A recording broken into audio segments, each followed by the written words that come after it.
காஞ்ச பட்டாணியை வச்சு சுண்டல் பண்ண போகிறோம். அதனால் வேக வச்சு வச்சுருக்கேன். தண்ணி இருக்குது.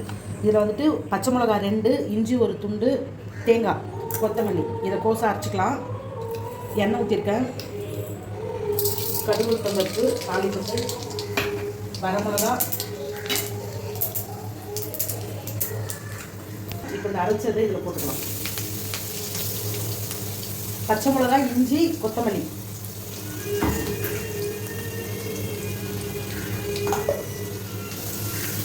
எண்ணெயில் கொஞ்சம் ஃப்ரை பண்ணிவிட்டு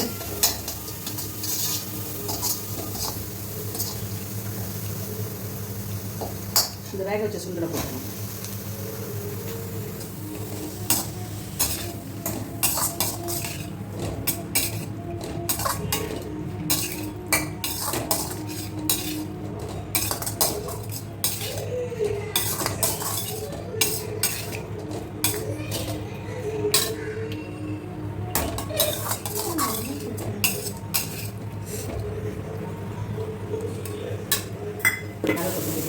தேங்காய்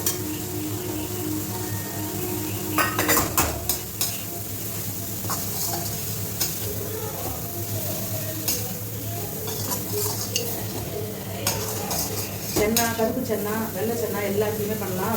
டிஃப்ரெண்ட்டாக இருக்கும், டேஸ்ட்டாக இருக்கும். வணக்கம். இன்றைக்கி என்ன லஞ்சு பார்க்கலாங்களா? சுட சுட சாதம், சுரக்காய் கூட்டு, தேங்காய், பச்சை மிளகாய், சீரகெல்லாம் அரைச்சி ஊற்றி வச்சுருக்கோம். கெட்டியான தயிர், காலிஃப்ளவர் ஃப்ரை. இதுதான் இன்றைக்கி சிம்பிளான லஞ்சு. இனிமேல் தான் பூஜைக்காக பிரசாதம்லாம் செய்ய போகிறோம்.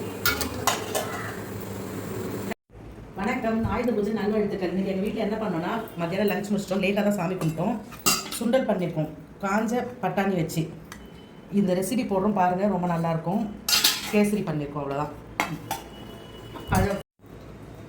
ஃப்ரூட்ஸு, பொரி, அவர்கள் கல்லை வச்சு சாமி கும்பிட்டு முடிச்சாச்சு. இன்றைக்கி ஆயுத பூஜையை நல்லபடியாக. நீங்களும் உங்கள் வீட்டில் என்ன பண்ணீங்கன்றதை கமெண்ட்ஸில் சொல்லுங்கள். தேங்க்யூ.